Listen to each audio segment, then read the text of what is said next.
దయ్యం బట్టి మాట్లాడుతున్నావా?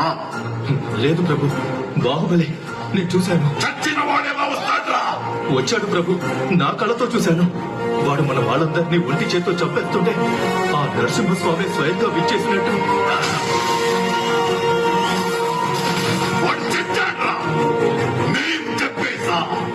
వాడి రక్తం కారి కారి భూమిలోకి ఎక్కిపోయింది.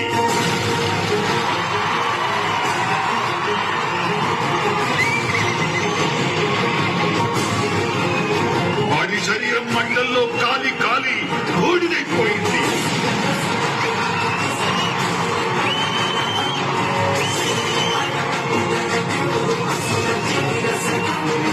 వాడి ప్రాణం ప్రాణహిత నది ప్రవాహంలో